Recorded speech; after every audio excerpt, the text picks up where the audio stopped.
How did you earn the title Mother of Decompilation?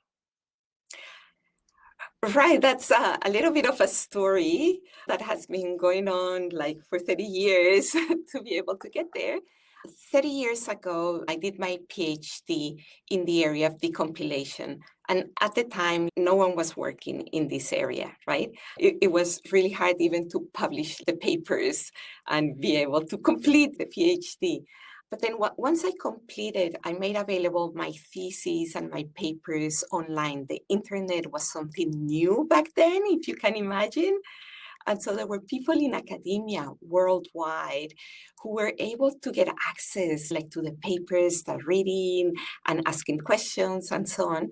And so over the years, I would say during the first 15 years, when I would go to a conference, I would run into people and they would tell me a story about the work that they do in the area of decompilation and how some of these papers were able to help them understand how the techniques work for them to be able to do something in that space. But I would say like more recently, in the last 10 years, I started going to various different places and particularly like the security community. And I would have people lining up and saying, oh, I want to shake your hand because of your work on decompilation. And I was like, oh, a little bit surprised initially.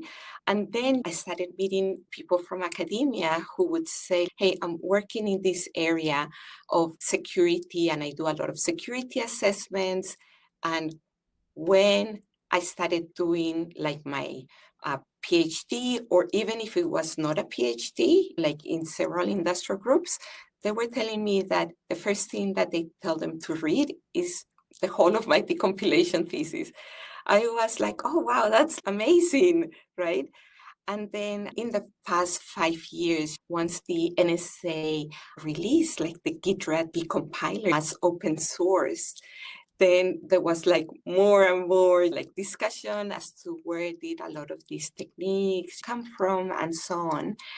And then this year in the Labs conference in Phoenix, it was amazing that like they gave me a lifetime achievement award, like for being like the mother of the compilation. Like people have been like this year really celebrating the fact that it's been 30 years since the techniques went out to the public, and they have had that impact in the computer security community because the decompiler is now one of the tools of the trade that people need to use in that community, right? And so everyone is very grateful for the fact that the tools, the techniques are out there. And now a lot of other people, of course, are doing work in that area. So it's been like a really exciting journey throughout these years.